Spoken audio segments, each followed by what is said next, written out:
The first tap of a conductor's wand. The first rivet in a mile-high tower. The master link at the genesis of a never-ending chain. The moment a single empty canvas meets a singular master stroke. There is no one thing. Because now, there are many. Because soon, there will be more. Because one is ever the beginning. Like the first link in an infinite chain, or the first rivet in the tallest skyscraper. The master stroke is found in the masterpiece. What will you begin? Hello, welcome to the 168th episode of the World Blockchain Roundtable.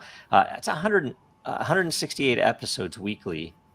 That is 3.23 years. You guys know that? Wow. That's kind of crazy. I didn't realize it was that crazy. long.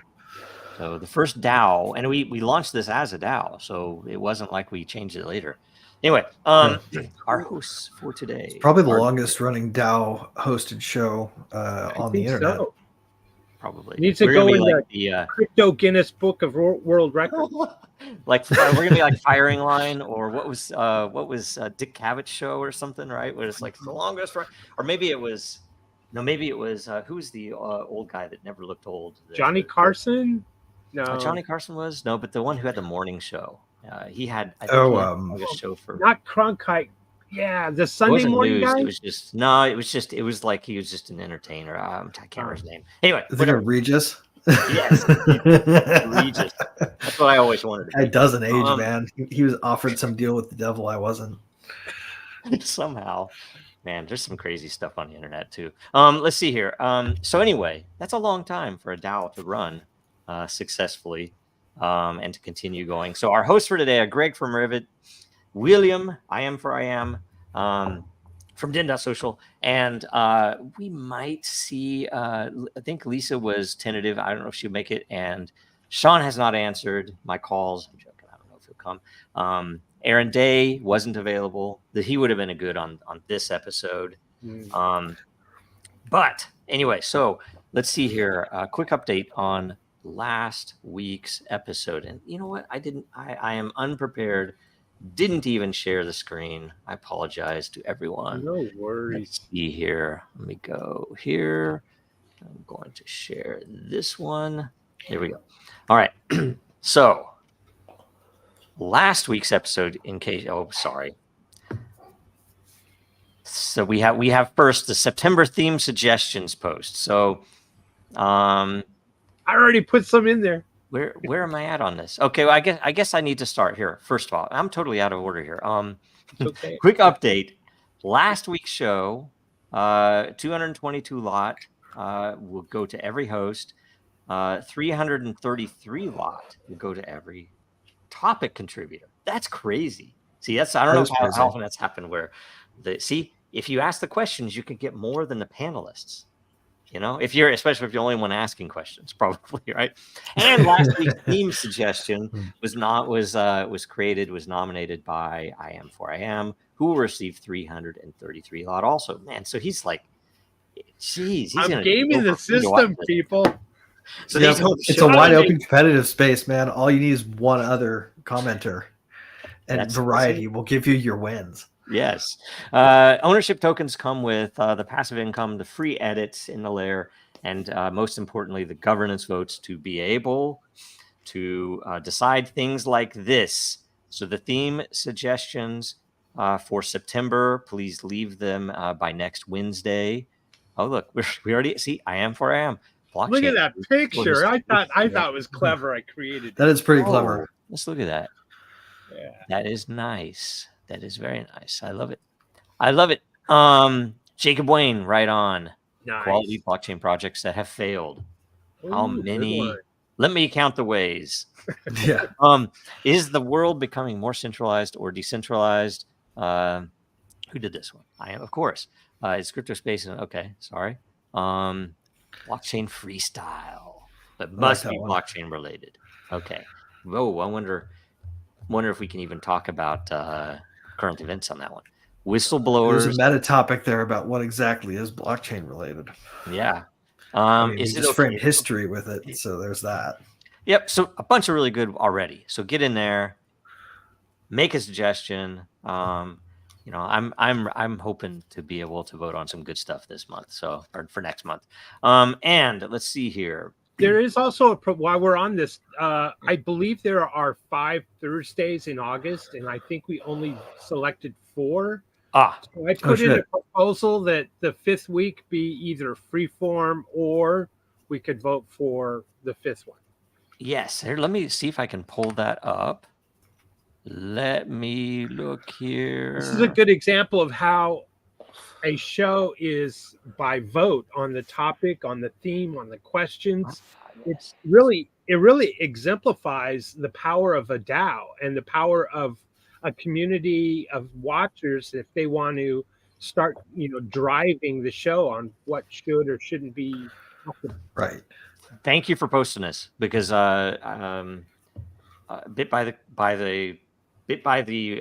X, bit by the Dragon Chain, whatever, had mentioned that we didn't have enough proposals because the votes only picked 4, which it could have picked 5. Look at that. Nobody picked. DAOs solving their own problems. Imagine that. Yes. So right, this is the power of activated individuals being free to govern their own show. I am proud to say I've voted.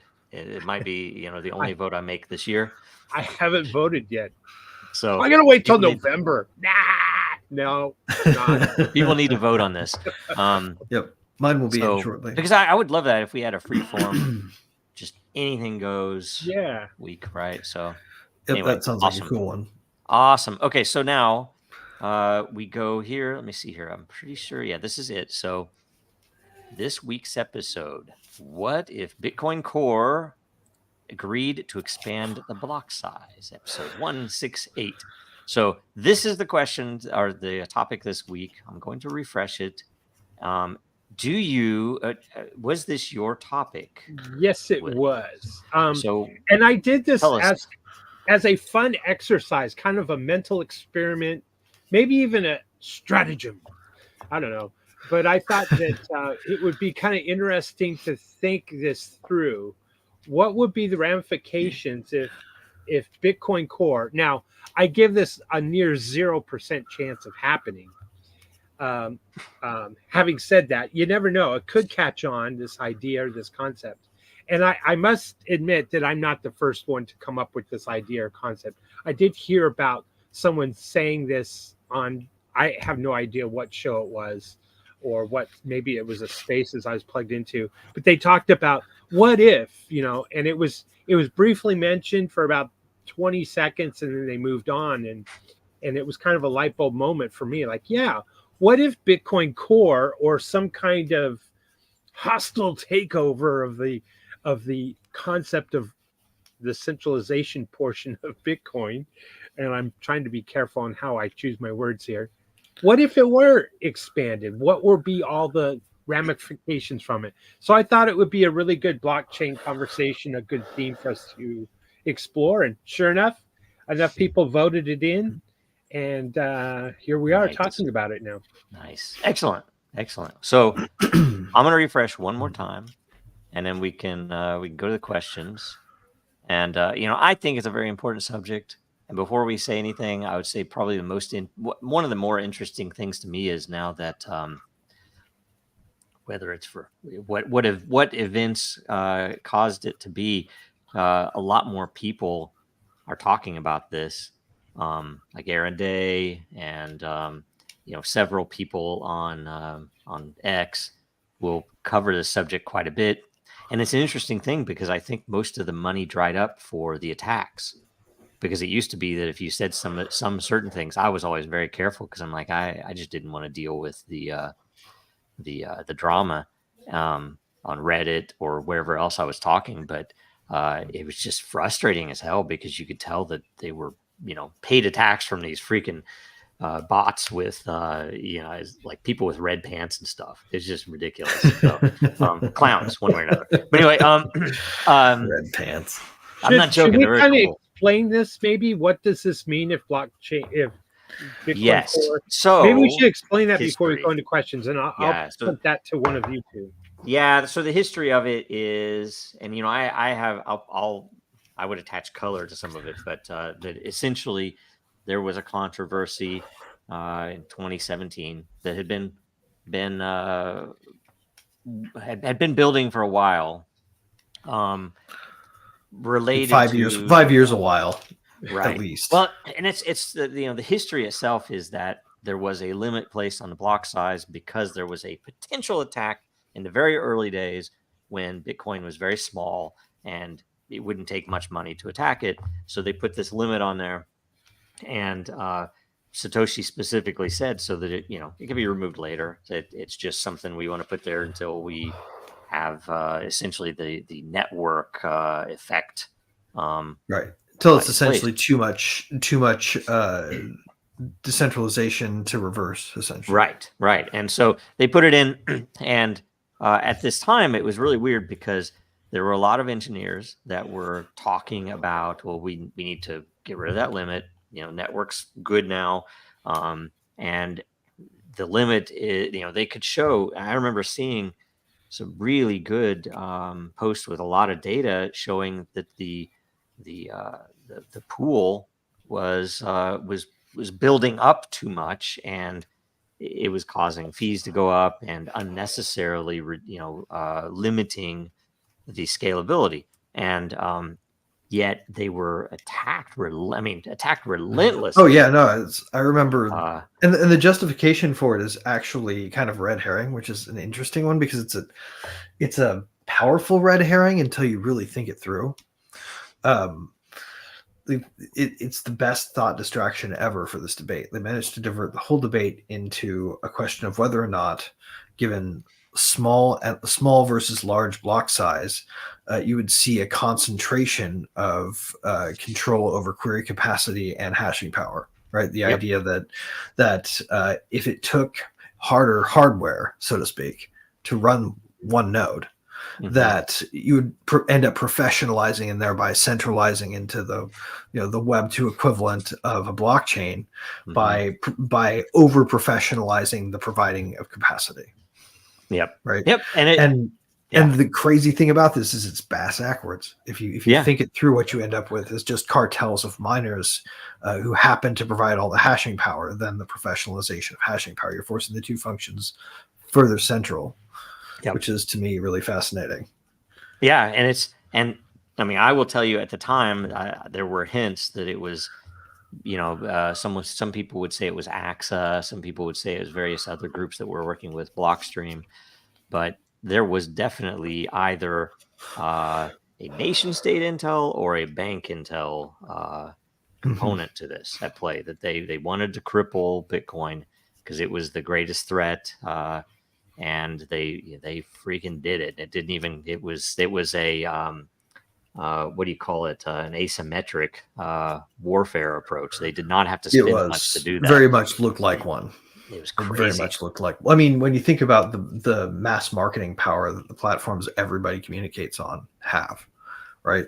Especially if you have a special relationship between the government and those platforms. Yeah. Right. What are they going to do when they have a chance to run an op like that? Yeah. It's a tiny fraction of a community. They have all the analytics. Yep. They just have to push a cheap button. It probably cost them $100 that month.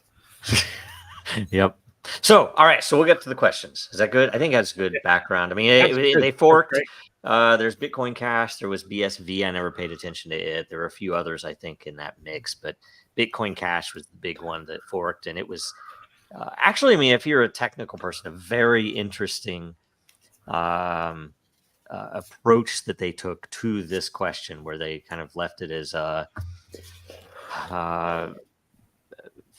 the individual projects themselves could decide how they were going to do it. So there's Bitcoin Unlimited, there was Bitcoin Classic, there was, I can't remember all of them, right? And so I did not know this, but they are all still operating together on the same network, which is Bitcoin Cash, to allow if you really want super big blocks, you can do it, but some people might not accept them, and it's beautiful. It's like I don't know. It's a really, really interesting system. So, okay.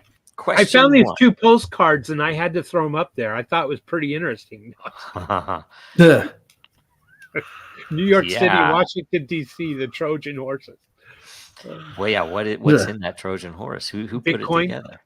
it together? Yeah. Okay. What if Bitcoin changed its fee structure and became a currency? That's so funny. Would it be like a Trojan horse that entered Washington, D.C. and Wall Street? So who wants to answer that first? I think this gets back right to the heart of the debate again, right? Like if you up the block size, maybe, right? If you let that side professionalize, right? I mean, and granted, I have to speak from my bias here because as a person who runs that kind of capacity for other networks, I would benefit greatly from Bitcoin going big blocks. They can support complex applications at scale, like in this, not necessarily giving too much props to anybody else, right? Because there's still limits on block size that are practical that have to do with the limits of compute. Yeah. But like, why is Bitcoin hobbling itself, right? Is the question that I have, because a currency, right, is just one aspect of money, right? Mm-hmm. And it's not that it's not a currency to me. It's that it's not money in other ways that are important. And some of those have to do with your ability to move it quickly, right? Yep. You can move large quantities of it rapidly. That makes it a currency. You can't have a whole bunch of people doing it at the same time because of these artificial limits. Right. Yeah. So. Yeah. So what do you think? What do you think, William? Yeah, that's just exactly what I was thinking too, Greg. And to kind of add to your points, I was imagining, like I put in the image of the Trojan horse, that Bitcoin as Bitcoin gold, a stable, increasing form of value with scarcity, as all the principles that they talk about, especially the Bitcoin maxis. Imagine if it was the Trojan horse. It worked its way onto Wall Street. It worked its way into the halls of government. And then all of a sudden a switch was flipped and it became more of a currency with the principles of being digital gold. And that's the whole thought experiment for this week's theme. Obviously, it couldn't scale. There would have to be a lot more things that would need to take place for it to actually function as a currency. But we often forget that this was one of the real, and maybe the first time a non-government, entity created another form of money. And the idea of money not being printed, like in, the U.S. Constitution says that, only government can print money. Well, the idea and that concept, became now a question mark with the advent of Bitcoin and blockchain technology. So this is just that thought experiment. What if the maxis and everyone that touts it as digital gold realize, hey, wait a minute, maybe we could be a little bit of both now. Now that we're inside the halls of government and we're inside Wall Street, let's flip that switch but it's just not. There's also like the fungibility of U.S. denominated assets and their tradability for U.S. debt. Right. Also, kind of makes debt money in a way. Oh God. Yes. So to a certain degree, like, I think that's what really differentiates Bitcoin and dollars. Like, if they were to use Bitcoin as a reserve, you wouldn't be able to rehypothecate it without it being immediately transparent, right? Well. The ETFs, though. I mean, that's the thing. The problem. The CME contract in Chicago. It's not even a technology problem, though. It is my point was that controlling the block size could become the new monetary policy. Exactly. It could be one of them. If any, I mean, frankly, we wrote a whole thing on that in that CBDC paper, that if if a let's say a country was honorable and they weren't being controlled by the central banks, they could use technology to create a new currency that would be inflationary. I mean, Bitcoin's inflationary, literally, Right. right? But they could create something where the rules would be standardized and transparent, so that the monetary policy could say, hey, we are going to make more than we thought, but you can't do it without a 90-day notice or something like that, so you know what's coming, right? I don't know what the rules would be, but you could do that, and it would be entirely it'd be so much better than what we have right now, where it is it's hidden, fake, and by the way, because it's a psyop. So the problem literally isn't the technology. The problem was the culture and a lack of courage, because um, everybody who came into it in the years before this happened, I guess it was too heavily focused on banking. We got so many people who came into the community from Goldman Sachs and other banks, that it really poisoned it, if you ask me, because the culture ended up being something where, yeah, I want number go up, so sure, we want institutional adoption. We want the banks to pick it up. We want all this stuff. And what do you get? You get a Bitcoin ETF where you can't tell me they're not printing paper Bitcoin. I know they are. You know they Right. are. That's what they do. And if they weren't, they would It's show. called Coinbase Pro, right? Yeah, It's called if they debasing the weren't, they would. Genera. Yeah, I got to reboot my browser. I'll be right back. Okay. If they weren't, they could show proof of reserves, right? But they aren't going to do that. Right. So It's all off chain.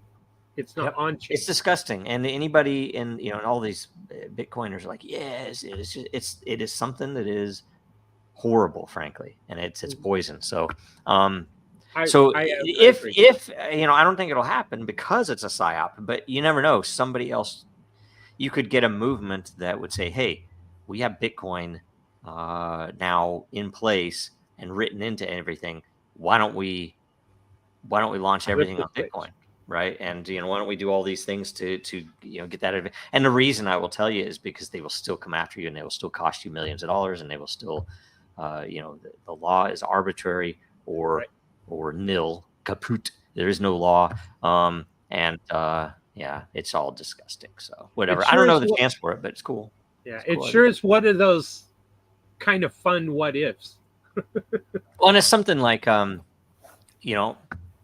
if the creative community, you think about it, this would make a really good alternative. Well, I guess it is a fiction. If it were something where people, it tends to be that a lot of things follow from fiction, that like it gives people ideas for movements, right?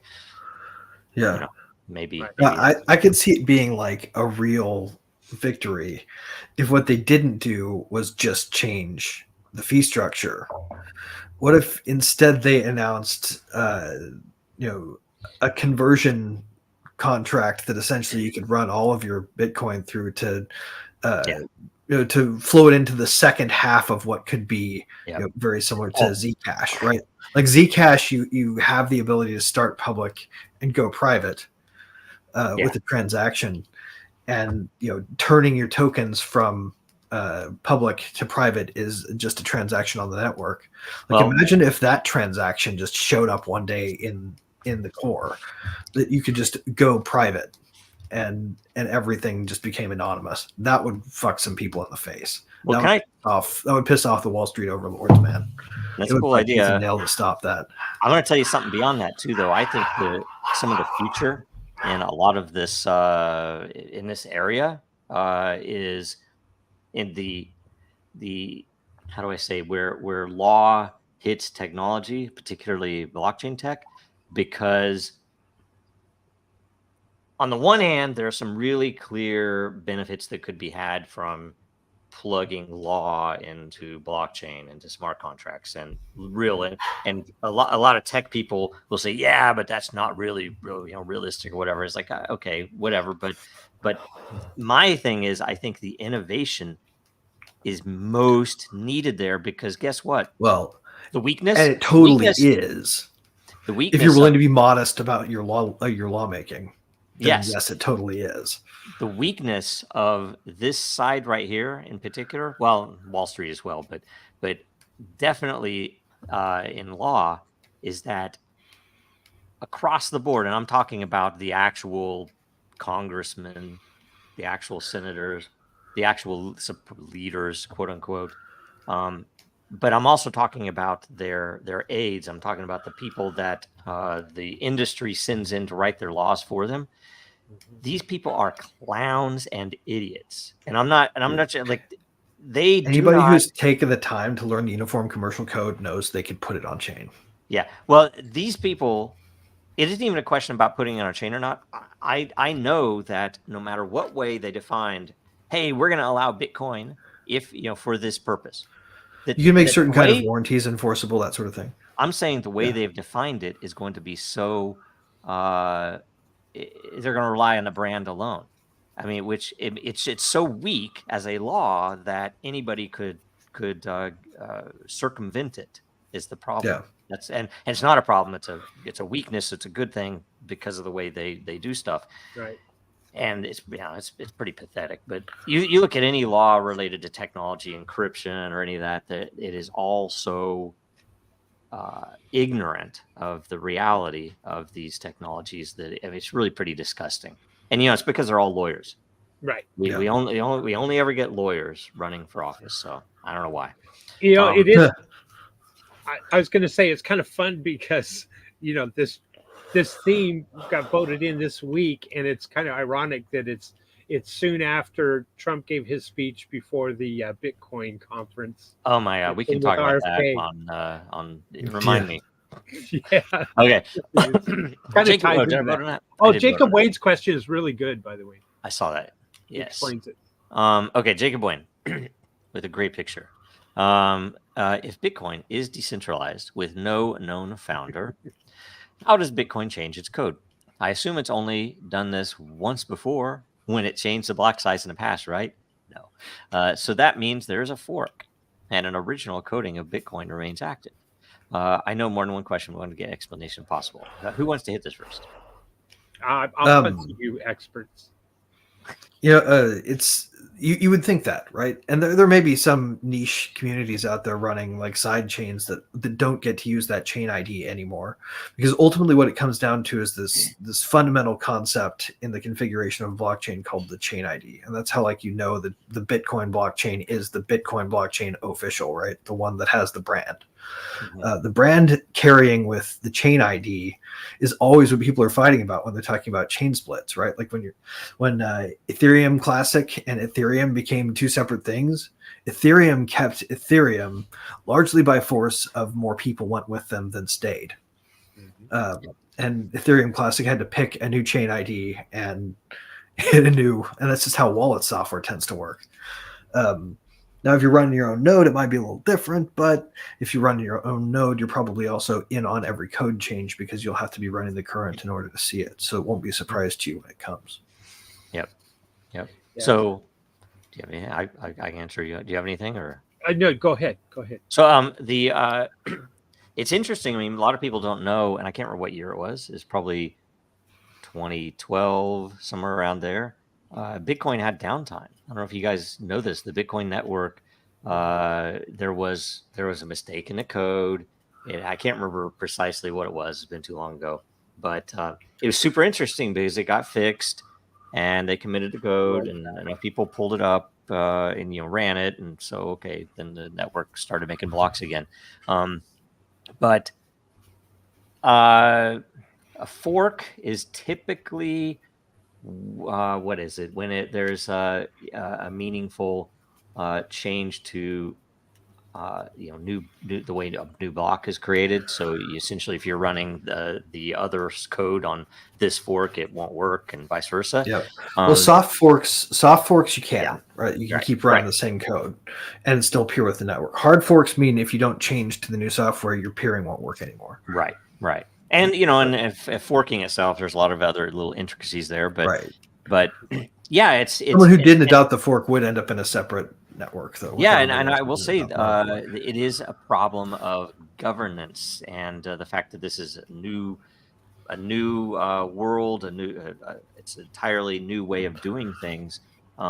There wasn't something there that would uh, make it, and that's why I say nation state intel, bank intel, somebody, they recognized and leveraged the lack of governance, where you're talking about a handful of nerds who haven't ever made a lot of money. You don't have to pay them much to get them to do whatever you want, and you can get some crazies in there too, and Yep. that's what happened. And But so well, one thing to note too is that a minority fork will not get any sway with the centralized exchanges, right? So right, if you try to cash out your quote Bitcoin on the old chain, and that again, then it won't centralized be exchanges, like, treated as if it were Bitcoin. It will it's so only be funny. treated. If you're acting with honor, if you're an honorable engineer, kind of like a philosopher king, right? It's kind of like somewhat similar, whether or not somebody is perfectly this or not, but someone who is in engineering for engineering, that they like, I understand the technical of this, and I also understand the vision. So if this is freedom money, this is, here's how I will operate. And it's really funny because, my opinion, and it's just an opinion, is that the centralized exchanges are not something that should have and it does have a real world effect, but to people who are in it for the reasons for what this technology is, it's a short-term effect, in my opinion, because it's a short-sighted effect. That sure, if you want number go up and you want the government to control your digital gold, okay. I remember in those early days, it was amazing to me that for the first thing, when I bought some on Mount Gox and I brought them to my own machine, a laptop, and it's like, that was amazing to me. When I mined some, that was amazing. And when I would see people on Reddit who, one guy was, he posted something that he was in some pub somewhere in Europe. I don't know where it was. And his buddy from the other side of the world bought him a beer, right, with Bitcoin, and that was amazing. And now that is a verboten use. That is you should not be using it, Right. to buy beer. Right. It's like giving somebody else your debit card number. Yeah, right. Like, it's so ridiculous that is gone, and it's a form it's a form of wire fraud, is what they would treat it as now. or from a community standpoint, it's like, you're forbidden to use it. You're only supposed to hodl it. That's why it's digital gold. Yeah. They get mad. Right. They get mad. People for the other interesting nuance here too is, I think, the distinction, the really fine-haired distinction between a protocol and the software that deploys a protocol. So like the network nodes that are running themselves versus the design of the official protocol, which is really more of an official standard. Like what ultimately happens when a hard fork takes place is that the people who build the node software update their software to match the protocol's latest spec. And the protocol changing its latest spec used to be enforced separately from the implementation of the protocol itself. But when you have a peer-to-peer network, you can design the software to enforce the protocol. Yep. And that's really like the meat of how they force everybody to change once a majority agree to a software update. Yep. So anyway, in the big fork between Bitcoin Cash and Bitcoin back in 2017, I remember all of the talk about, well, Visa, MasterCard, they do, 50,000 transactions, a second or a minute or whatever. And I was like, we got to get to that point. And 49,000 of them every second are compliance related. So anyway, I remember back in 2017 thinking, well, if we keep it as is, we're never going to become currency, and we're never going to, be the Trojan horse that gets into Wall Street. So that's anyway, that was kind of my thinking too. Great question, Jacob. Yeah. Another interesting thing about that idea is that it could still function as a Trojan horse, so long as like the cartels that control most of the mining software can be independently cajoled. Like if they require the government to move, then it's already owned. But If they can still act independently, then you can see a major hard fork that did something like adopt privacy by default. Yep. Okay, next question. Meanwhile, at the Roman market, what's Latin for market? Is that Agora. Agora? Okay, that's Agorisms. yeah, that's awesome. No dinars, you fool. Okay, if Bitcoin expanded its block size and it dramatically lowered its transaction fees, how would this change the crypto market? I don't think that's what you get by expanding the block size. I don't think you get reduced fees. You don't. You don't. No, I mean, you get marginally reduced fees, but it's ultimately going to put the same kind of economic pressure that's already on the miners, and they're going to reduce hashing power if they're overspending. So ultimately, you'll see the fees sort of level off right where they have been. This is a supply and demand problem. I think it's a supply and demand problem. I don't think there's enough demand to support low fees yet. I disagree. I think there probably is a lot of demand. Block size may be putting an arbitrary limit on that. That's true, but it's not enough of a difference to my mind to change the economics. Oh. No, I think it definitely is. I mean, you could look at like Bitcoin Cash; they have a lot more. And I guess I don't know what the measure would be, but it might be. It's something. Block difficulty can change the throughput, but it's congestion. Congestion drives up the price of the fee. Yeah, you can see it on Ethereum. Ethereum it gets block space, block space. But like, you're going to hit an upper bound to block space again, real fast. Is my point. It's going to be limited by technology, but it wouldn't be artificial. And I actually, it wouldn't be artificial, and that's what would make it good in my mind. And I don't think it gets you lower fees right away. I think I don't think you would hit it yet, because I don't think the demand is there yet for what would hit the actual possible volume. I mean, I don't know. It's an interesting thing that they specifically did that. And it's funny too, how, I mean, not Bitcoin, but on the Ethereum side, how when they went to proof of stake and everyone was touting it as, okay, finally we can have an end to these stupid fees, right? That's not how that works. Yeah. Well, what did they do? And it's not because if they would have just done a simple proof of stake, sure. But no, they burn you burn Ethereum every time, because the VCs. If they didn't do that, they couldn't incentivize long-term holding, which would eliminate the pool of stakers, right? Like if they don't do both, so you end up just with a more convoluted proof of work that has like a link to it where you can hook a tax man. Yep. So anyway, it's a sad thing, but I think it's an interesting thing if you look at culture. You know, you can look at the culture of Linux, for example. There are a lot of nerds in Linux. Sometimes it's very toxic, just like crypto. A lot of strong-willed people, right? But you can pretty much look at Torvalds and say he's relatively not corruptible. I've not seen him be corrupted on any of these things yet. You know, he's even taken money, but he hasn't changed what Linux is. He did bow to allowing a code of conduct that then was used to lynch him, but he did come back from it. So there's that. Yeah, but here's the thing, all susceptible to it, and he's definitely not perfect. In fact, there are a bunch of things he's done that I disagree with, but in crypto, you can look at the fact. I mean, the Ethereum fork itself lends itself to question the integrity of the decision-making process within Ethereum, where if you ask me, Ethereum Classic has absolutely the honorable position. They said, nope, we all said the code is the law. And when it broke and you guys all lost money, you wanted a fork. Right, that was lawful, essentially, because somebody found an exploit, hardened the network security, and got their just reward of all your stupidly unsecured money. I fully support it. I love it. And that should have been as like, okay, we screwed up. Let's it's a bounty system essentially for security, right? Because that security hole was gone after that. Yeah. Here's a scenario for you, that's the truth. But real quick, that needs to be said. It's a bounty system for security is the point. That's like the most important concept in all of that. If it's hackable, then please let it be hacked sooner than later. If it's hackable and you fix it, but then but we did lose money, so we're going to fork.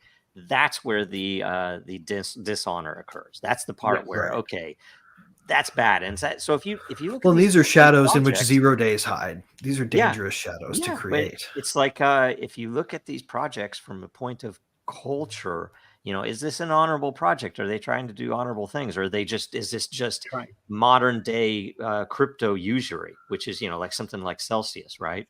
I mean, it's like, yeah, you look at that, it's like, why are we doing usury? It's like, aren't we trying to get away from the freaking banks? Anyway, okay, sorry. No third parties. Oh, no, you're good. You're good. I was just going to say, we always talk about the system's going to collapse upon itself. The giant, everything bubble is going to pop. Well, there you go. Imagine that the everything bubble pops, and now all these people that have Bitcoin, these maxis, are going to say, "Hey, I got to spend my Bitcoin. I'm not making any money anymore. The economy has collapsed. We're depression and hyperinflation, and they're going to be struggling and say, "No, I need to spend my Bitcoin. I need lower fees." Mm-hmm. Well, there you go. Oh, yeah. This is the next thing is, forget Lightning Network. Just use wrapped Bitcoin on Ethereum or wherever, somewhere else. And what's silly to me is the fee percentage actually falls dramatically based on quantity. I think it could just promote a new kind of contract. Like you have instead of going to the grocery store and spending $1.50 on chocolate bars, Right. Like you won't.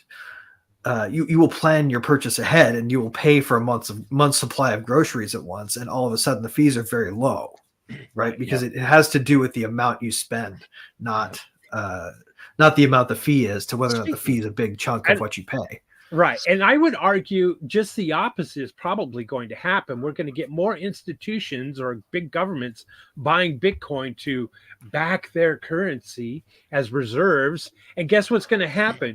Yeah, everyone's going to be celebrating that Bitcoin crossed 100,000, 500,000 in value, but the transaction fee is going to be $10,000 or $25,000 to transact. Hyperinflation is going to do that automatically. And the $25,000 to transact is going to knock out all the retail investors, basically. And guess what's going to happen now? It is truly institutionalized. Well, how much is going to freeze too? That cycle is going to feed itself, because if you make a transaction cost that much, and anybody holding less than that, those people have essentially had the resources immobilized. I'll tell you, I've had in the past where I had address. In fact, they were on systems where the software doesn't exist anymore. To $24,995 worth of Bitcoin will keep your money right where it is. That's just going to be treated as dead supply. I had it was a wallet. It was software, but it was running on an air-gapped machine, because that was the way to do it back in the day. And so I would have, after I would send this, there would be dust on some of these addresses where I couldn't move it because the fee was higher than the amount. And it's so interesting because I don't even know how many, I have a bunch of those that are occasionally in time. And the same thing with Ethereum. This would happen, and when it was sitting there, it was, it was worth pennies, but now it's worth $20 or something like that. So you can go back. Oh, now I can send it on a good day. Trace amounts will balloon in value, and there will be some that will get unlocked by this dynamic. That's true. But I think more of it will get locked up. Oh yeah. And what's the other thing there? Something else, speaking of both the everything bubble and this inflationary world that we live in, that I don't know if you guys had noticed, I saw, this was last year, I don't even know if we ever talked about it, but where one of the national pizza chains here in the US was actually advertising that you could essentially pay part now and pay us every week for this pizza you're about to get. What kind of a sign is that to the economy? Oh, dude, you can do that as a standard mode of checkout in Instacart now. Is pay in 4 installments for your groceries. Oh my God! I'm going to the pawn shop to hack my ring so I can pay my pizza bill. Right. It's individual. It's kind of neat because it's kind of like individualized inventory lending, but at the same time, like you have to know what you're getting into, and that's not something they should be offering as a high interest rate credit product for people the who poor can't afford pizza- it. The poor pizza shop. It's not a collateralized Right. loan. Right, I know. There's no purchase money security interest in a consumable. So like, what are they doing? Collateral's They're just the making dead slaves the throne and the John the of throne anybody and the dumb John, enough to right? click on option 2. God, that's horrible. It's By terrible. court order, I'm here to confiscate your thrones in your home. It's like hyper usury, man. Your It's pizza crazy. license is revoked. Okay, CBDCs are going to be dangerous for that. Okay, so anonymous asks, and by the way, if you ask an anonymous question and it gets voted up, then the rewards for the question, for the will actually go to the owners of the lot of the lair. So it's an Right. interesting thing where there are a couple of lairs that are anonymous only, I think, right? Yeah, In which I think case so. everything goes that way, which is nice. So I'm going to give this extra bonus points. All right. Nice. Because that goes to all of us. So, all right. If Sweet. Bitcoin adopted Well, big thank you blocks for your in 20 contribution, sir. Yes. If Bitcoin adopted big blocks in 2017, what would be the 3 most important effects? Mm. Three. I'll take that one first. Okay, go. Well, things like Bitcoin Cash wouldn't exist. I think we probably could have seen Microsoft and the others come back and start using, because before 2017 there were large corporations that were accepting Bitcoin, and so many people in the crypto space have come in after the fact. They don't know that or don't realize that. Yep. And that's what really catapulted it, from the $100, $300 thing to in the thousands, early on. And I think that trend would have probably started to continue. The libertarian side of Bitcoin would have stayed solid and probably grown rather than get pushed off into Never Land and into other things. And you know what? You probably wouldn't have seen all of the ugly censorship that happened in Reddit. Yep. But more importantly, which was actually a good conversation, but more importantly, I think more people would have been red pilled. It would have been able to been used as a metaphor of why money or fiat money is so bad. And like what we're going through right now with all this inflation, Bitcoin probably would have crossed $1 million already. That's my humble opinion, but that's kind of where I'm with you there, man. I think, and that changes the whole dynamics, Mhm. because Wall Street would have been does. getting into it for the greed factor and not the control factor. Yeah. Right. Great. The other interesting things that I think it would do, I think it would have accelerated the advent of a native smart contract system in Bitcoin. Yeah. I think it probably would have juiced the node infrastructure provider industry such that we wouldn't be just now starting to work on decentralized node infrastructure. We probably would have started a lot earlier.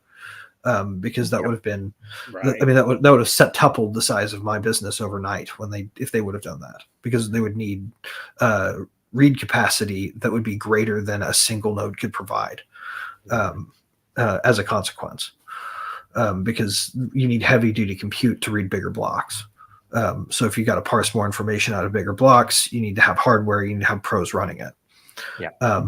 That got treated as a threat of centralization, but really what it would have done is would have accelerated the efforts we're making now to decentralize that, essentially by making it so that there's an easy to deploy open source node provider kit coupled with a network of marketplaces where you could buy that from whoever happened to set up shop, and it was built right into the kit to link up to that network.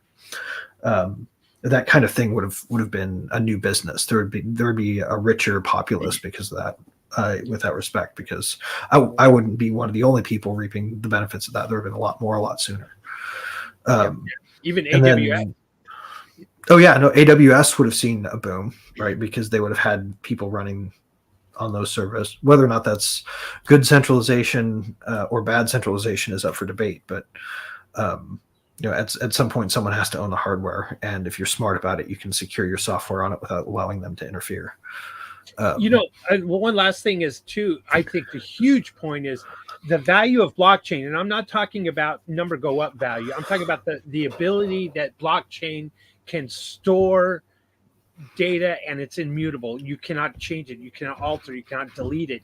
That value, that understanding would have been more rampant and more, dispersed amongst the population. And the population was said, oh, now I get it. They can't rewrite our history if we put it on blockchain. And all the different things would have been taking place. So I'm going to say that we'll call it the Intel super state, deep state, whatever, by its takeover. And even if its takeover was a greed function to try to capture fees with Lightning Network, whatever you want to call it, it has prevented, I think, the growth of society in a tremendous way that's uncalculable. So, I'm glad it would also push the state of the art of hardware too, because they would have had to keep up. They would have had a new incentive to accelerate harder. Yeah. I'll tell you, we'd have stronger computers today had that happened. I'll tell you. I mean, I agree with every single one of the things you guys said. I think ordered and maybe a little more added to them that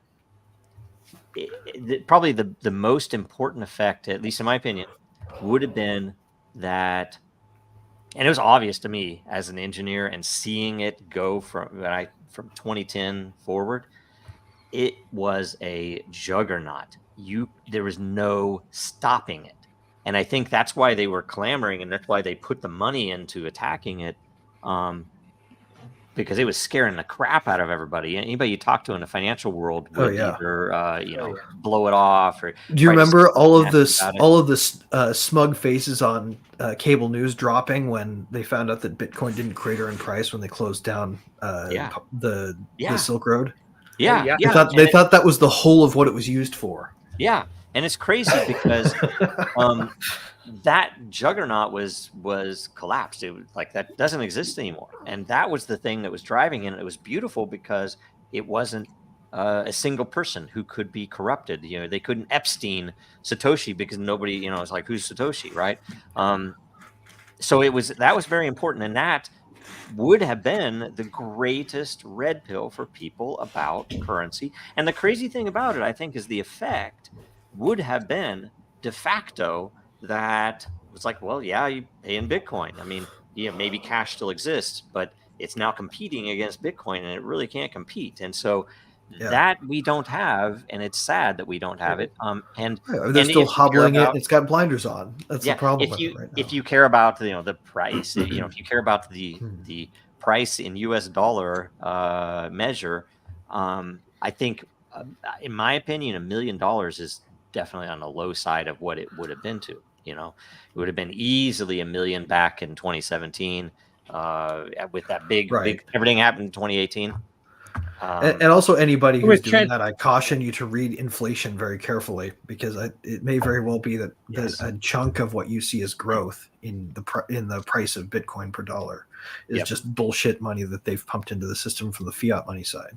Yep. Yeah. Or from the thin air side with exactly. If they make more dollars, then the number of Bitcoin you can get for one of those dollars automatically goes down. By the way, one more thing to add. Go. William. What? Oh, I just wanted to say, can I change my matrix? I want to go to that matrix. Yes, nice. The other thing, I saw someone post. I swear I retweeted it on X yesterday. Very interesting. It related to this. Is like, hey, if Bitcoin is here to improve money, to improve the world, to do good things, why the hell is the world doing so poorly? After it's not done it. It has not solved a damn. Bitcoin fixes that. It doesn't fix shit because it is it is not an honorable basis right now. But it could fix it is always the thing that they're really saying. Yeah, it could fix it. Yeah, if we get rid of this other thing and use it instead. Is the unspoken part that's a lot harder to get at than and really that probably is the part they should be saying louder. Again, people like Michael Saylor would be the champions for a $25,000 transaction fee. Yeah, it's disgusting. Oh, they would love that. Yeah, they don't want you to be able to buy it. And it was always the funny thing, even in those early days when they first started saying, it's like, why do you need to buy a coffee with it? That's silly. You can use Venmo for that or whatever. And it was always this question. It was like, well, I mean, a coffee here in the West could be a reasonably significant purchase in some places in the world, right? I might be, so it's like, why? Who are we to say? It's like, it's now like $12 for a latte at a Starbucks when it used to be like under $3. So think about that while you order it. Yeah, no joke. Well, and on top of the fact that the funniest thing is, it's either in a bill right now, or at least they're talking about passing the the tax on unrealized gains, right? The capital gains tax on unrealized gains. It's really funny because it's so your price. Let's say you have a $500,000. We're proposing a freeze on an official investment. Is what we're gonna pump the money supply, so your house is worth now $800,000, and you now owe the tax on that change. Right. Watch how fast people own things that are valueless when you do that stupid rule. Yeah, no joke. I mean, that's a weird thing. How can you devalue an asset that you have? I mean, you can do it through some chicanery. Okay, well, they're doing chicanery. They have a vehicle in mind, such that you accrue an unrealized tax that you pay when you realize a gain. But the longer that you go with the unrealized tax, ultimately, like let's say you die and your assets have to transfer, that's when they'll siphon it off and pass the bill on to your kids. Yep, man. Yep. Okay. Let's see here. The next question from William. This week's theme can spark a fun and interesting. So this maybe should have been the first question, right? Yeah. Do we what? Yeah. Okay. What would do the competition like Litecoin and Bitcoin Cash if the fees were lower than those two? Yeah. What do you guys think? Force them to innovate. I think it would force Bitcoin Cash to come up with some other reason d'etre, right? Like it would have to exist for another purpose, and that purpose would have to be found by the people managing the network, or the network would have to perish.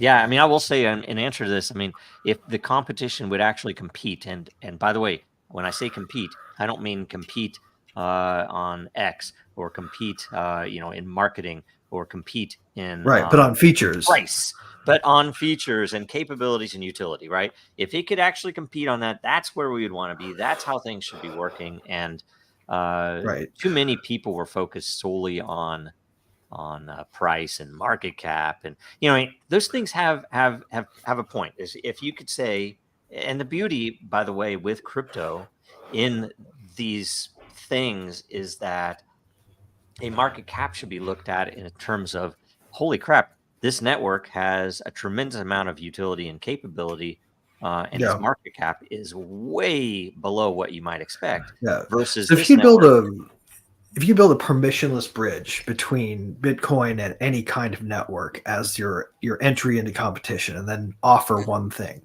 what feature would you have? Like, what feature would you compete with it on?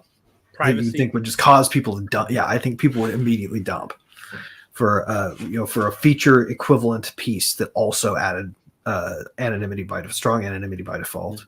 Yeah. And that's where I was going to say is they'd have to compete on utility at that point. And again, this thought experiment was the idea that Bitcoin is digital gold.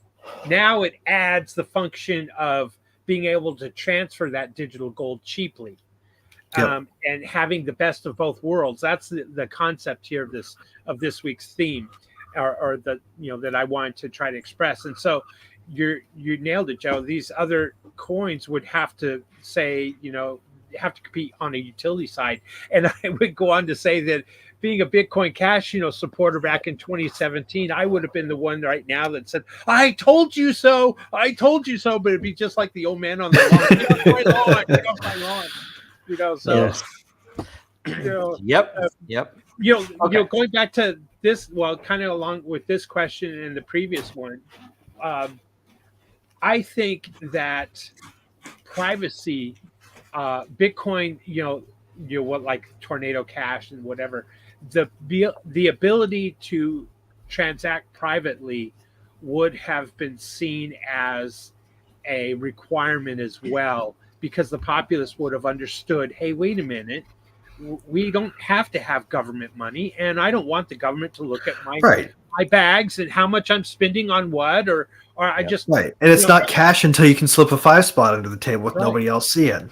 And think now when the government starts talking about U.S. CBDCs, that people would be, if the fork hadn't happened, people would have been much more in tune with, wait, no, that's a line too far.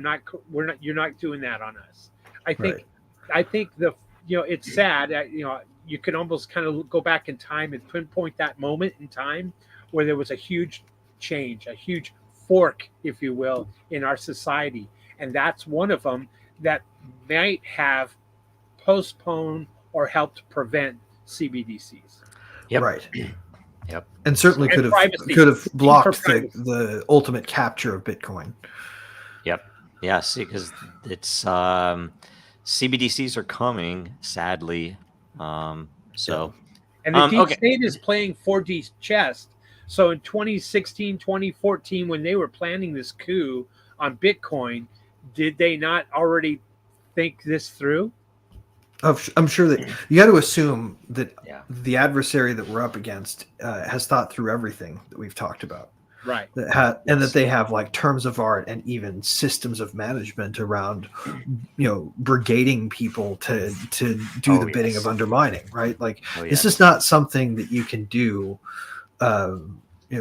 without any organization at all. This is something that requires a vast amount of concert, and they hide the purpose in procedure. So the more proceduralized a thing becomes, the more intentional it is. Are they going to win? What do you guys think? Are they going to win? No. Let me answer. I will answer no, but I won't see it in my lifetime. Oh, really? Wow, that's a sad thing, man. I believe that's how I feel. I'm pretty dark-pilled on that one. I'll tell you. I believe the machine that they're building is going to catch fire once they force it on everybody, because commerce will grind to a halt. The bottom line is you need a majority of anonymous, completely liquid cash transactions flowing underneath the society to prop itself up. That's the only way it will run. You will see the end of availability of coffee and the end of availability of fucking tissue paper for your fucking face. And your whoa! You said the stop a flow of coffee. That's like stopping the flow of spice. Right. I know. And that's what will happen if you can only transact according to a ledger and in the open and public and known, right? If you don't have quick anonymous fluid transactions at the base of a society, it will grind to a halt. I think even for the normies who don't care about all these things, because they're just, they're so psyoped into what, they do, that when Iran nukes a U.S. city, and by the way, it's not going to be Iran. It won't. It's going to be a false flag. It's not Iran. When they tell us Iran has nuked this city and we're going to draft you all because we need to go fight for freedom because they hate our freedom, obviously, that's going to be the end of it. And I think it's going to happen in our lifetime, and I think that's coming, sadly. But who knows? There's only a short few months to November, so. It hasn't ramped up as much as I expected. I think the day they get their wish is the day that they blow up their own machine. Joe, I'm white-pilled for generations to come. We'll wake up and see where our heirs of our ways and the heirs of government and humanity's weakness of power of control once they assume power. That frailty of humanity is sad, but eventually I think we will overcome it. Yep. I think you're right. But it is now time for memes and current events. So let's go through what are the list of things that we should cover first? I got something. What was this about the XRP and the settlement with the SEC? Okay. So, well, that's one. Let's list them all first. At least try to list them. See if we can The do it. VP choice by Kamala Harris. That one's care zany. Yeah. Why not Pennsylvania? We know why. Let's see. What else? There's something I wanted to talk about. Oh, well, it's too premature, but I'm studying the false, how can I say it? The corruption of valuation of real estate to try to extract as much property taxes as possible. Oh, is that it's a pretty obvious thing, but is it known? Is there some study? There's been some breaking recent insider information, whistleblower and developers that have now filed lawsuits. Wow, and that's awesome. Yeah, it's awesome. It's also it's one of those things. It's freaking scary because it's damned if you do, damned if you don't. If they're right that the property values are way overvalued, and remember, here in Texas we don't have income tax; we rely on property taxes. So if property values are inflated to erroneously, and it was a RICO kind of thing, perpetrated by the government in collusion with real estate and brokers and developers, et cetera, and valuations, that is a scary thing, because then what's the cost of real estate now? What's the real value of your home? If that resets, how many people are going to be upside down?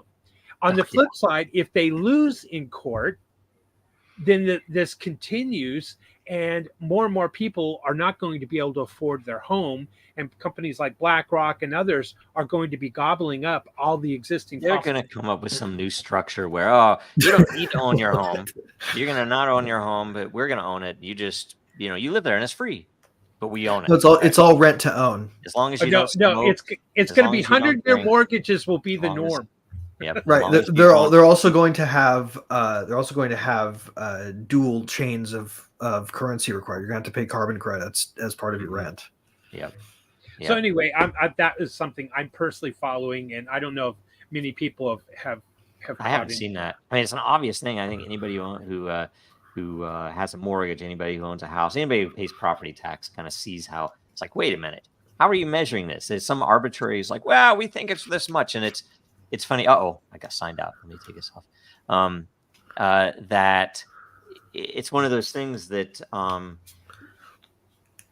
it's obvious on the one hand, but who benefits from it? I mean, yes, the property tax, but I think also the realtors probably push it, right? So it's like you have right.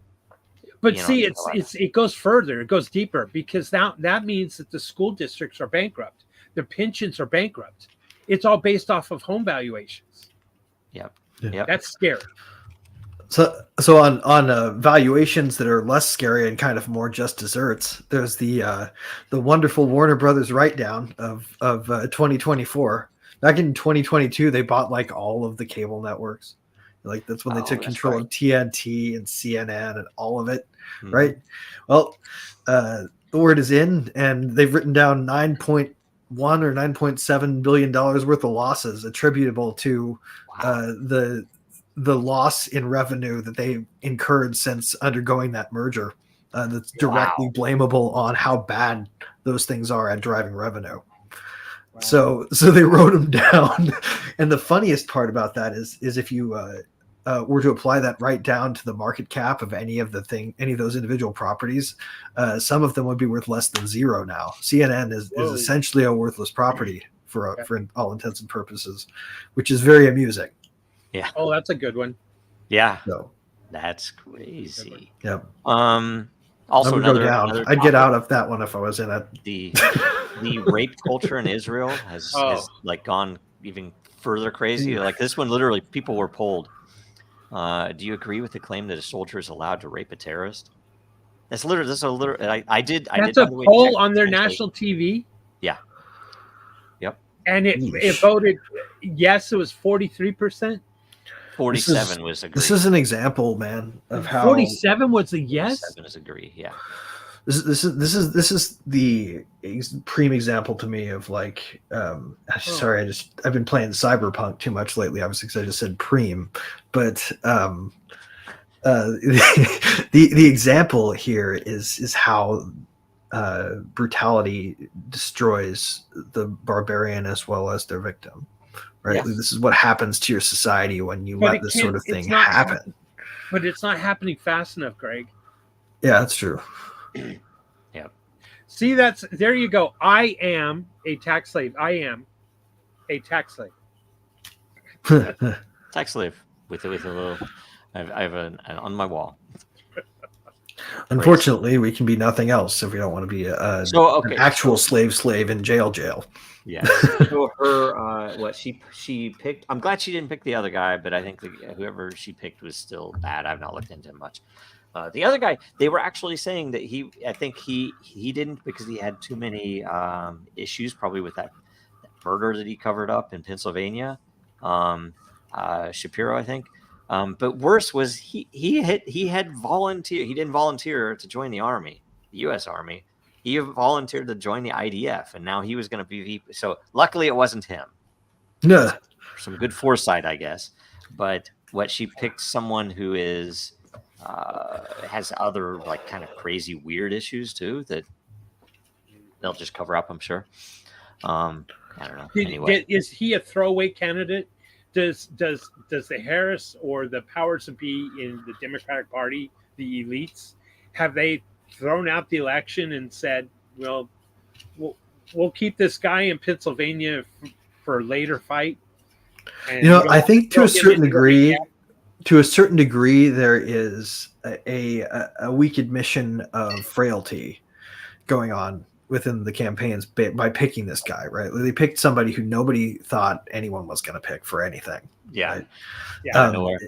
Why not burn somebody who already had no future on the national stage? If they lose, we'll go back to continuing his term as the blue governor of that state, right? Like they will lose nothing by burning his potential national prospect. True.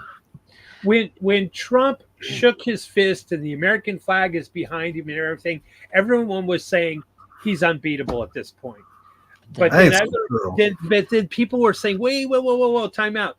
The deep state and their control of the media and the propaganda, no matter who, because remember, we didn't know for sure if Harris was going to be the nominee at that then or not. And so when Harris becomes the nominee, and even though it's not really, well, I guess it's official if he's pledged his delegates to her, if he knowingly did that. Anyway, if that were the case, now the anti-Trump vote is back on track, and it's not a vote for Harris, it's a vote for anti-Trump, just like it was in 2020 again.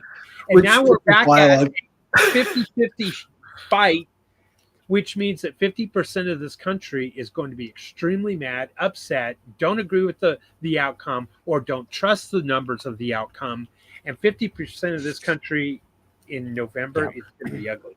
Yep. Well, the interesting thing to me too is you've seen absolutely no substance at all from Harris, which I think is a byproduct of her being a wholly owned subsidiary of the institutional DNC. Because she has no other core base, right? Like as long as they support her, she has it. If they don't, she literally has nobody supporting her. And so wholly owned, ipso facto wholly owned subsidiary. But the interesting thing here to me is the slogan that her campaign's adopted. Of all things, it's the biggest piece of doublethink. Have you guys seen this? No. What is freedom. Yeah. Freedom is her buzzword. What kind of bizarre Orwellian it's clown world? Everything that was going to be something people would choke down. You have to understand all of our society is clown based now. If it isn't absurd, it's not going to happen. This, by the way, freedom from gun violence, for example, is one of the slogans. This one is a perfect meme. It's like these are great. Perfect for this week. Perfect for this week. That guy is such a badass. Yep. There's another one. Perfect and topical. Let's see here. What else we got? I just lost the house. Apple. And sorry, I don't pick these. I am filtering some out that are particularly harsh, but anyway, Epstein still. You know, if it weren't disturbingly fucking true. This one is funny. Let's see here. Let me pull it up here. But I think the more appropriate word for Israel is just nation state. Oh yeah, you could block that. You could block that out and drop in any other nation that's considered a legitimate power in the UN. This is so the CEO of Intel posted this. It's like, I'm new to the stock market. Is it good when the Intel CEO starts praying? Jesus Christ! I don't even know what caused this, but I thought it was pretty funny. So it's a pretty bad. Let's see what this quote says. Let's see what kind of prayer he's saying. Let your eyes look straight ahead. Fix your gaze. Give careful thought to the paths for your feet, and be so. That's like, you're already in the valley of the shadow of death, there, buddy. That's mildly terrifying. Bad. Like, you think his marketing people is like, man. Can somebody give us in the audience any of the other proverbs verses around that one so we can get some context? Yeah, I don't know those. I'm not an expert in that. We should have had Sean on. He'd have his past. He would have been able to. Because I bet his PR people read the whole thing before they posted it. So Greg was or someone whispered in his ear, "We have too many believers that are selling the stock." Oh, I got an idea. Oh, you're our fearless leader. Yes, like, Intel is our greatest ally. I cannot sell Intel. Quoting occult knowledge used to be the way to power. Right, like it was the fact that the Mayans knew when the eclipse was coming that made them have the authority to do what they did. They accidentally sent 233 million to was it Pakistan or Afghanistan? They sent 6-something billion accidentally to Ukraine. Accidentally. It's like, oh, we can get another beach house now, guys. And they're gonna have 87,000 new agents on you. So it's rough. Yep. Right. No, I know it's anybody. It's going to be mostly aimed though at monitoring Zelle, because that's their native platform for bank interchange right now. Like if you want to send cash instantly without any third party auditing being getting in the way of your transaction times, then you want to use Zelle, because that one's already owned by the monitors. You know what? When I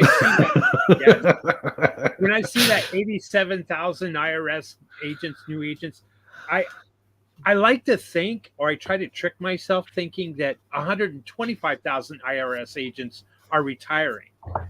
It's a fun lie to believe. It's like the population depopulation boom.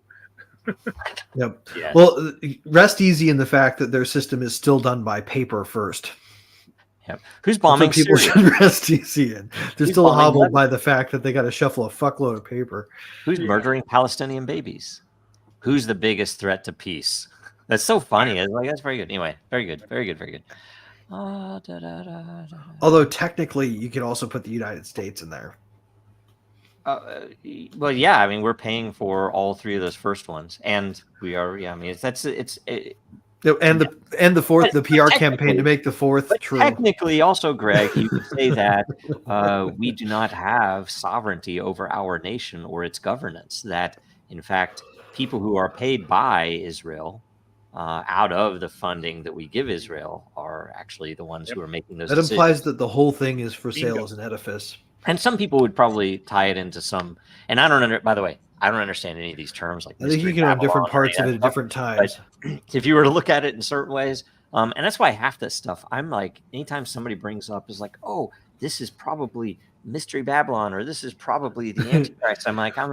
It's like, is any of that really true? It's all psyops. I think that's. I would encourage people to think of politicians as thinking that they're having the exact same pie that you're going to eat. Right? They own nothing and love it. Yeah. Because they rent power, right? Yeah. Like they're not really. No one owns it. Beautiful meme. In fact, this meme, even without Epstein in it, would be a beautiful meme. That it's just like, it's so direct to the point. It's like 36 times you went there, man. Oh, and I'm going to tell you, this is probably the favorite one that I collected this past week. Not because it's topical, but it is brilliant. Are you ready? Are you ready? I'm ready. And I can't remember the slogan for Kool-Aid. What was the slogan for Kool-Aid? Hey, Kool-Aid. That's all I Was it, remember. oh yeah? No, it was it. What was it? You know, he'd break through the wall. Remember that? The big Yeah. Kool-Aid pitcher would break through the wall. What did he say? Oh yeah. Anyway, yeah. this was the God, that that's I terrible. can't believe it was never made. I'm like, geez, that is crazy. This is my Hey, favorite one. Kool-Aid. This is just that's existential, man. That needs to Yes. be hanging on a Yes. wall somewhere, That needs probably in the somebody Louvre. should have painted this in Like, the past. It should or be- the Museum of Modern Art in New York. Like Yes. somebody needs to mount this thing on This is canvas. beautiful. Oh my. Oh I don't my. even remember where I got it. They've cut access to my 4chan. I can't get to 4chan anymore. So Yikes. yeah. Yes. Let's see here. I'm looking I at mean, you could Kool-Aid with a slogan. VPN, right? Oh, another topical for this week. Lightning Network, multiple projects that were totally focused on Lightning or, closing up shop. Talking about Lightning is far too hacky, man. Like it's far too there's Mm, way it's too over. much there's way too much bullshit you have to do to use it. Like you shouldn't have to run a node in order to be able to use it. I remember having polite, definite arguments, not bad arguments, good arguments about ideas with people who were who had bought into the Lightning side, and they're like, it's like, why are you against it? And it's like, well, you're centralizing all these points. It's not going to work. It's never going to work. And they're like, what are you talking about? And it's like, and I kid you not. Are you going to use Very, a Coinbase very- provider then? Very key people, very key people who were engineers and who were ostensibly, they were on the right side up to that point.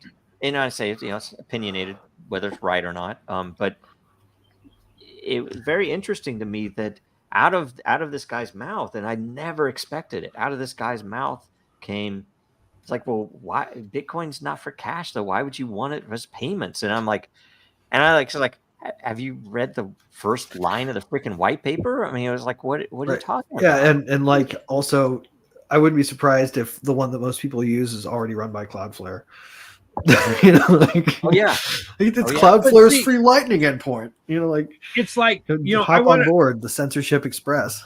yep. I want to like knock on their head. Hello, McFly. Hello. Have you heard of like wrapped Bitcoin?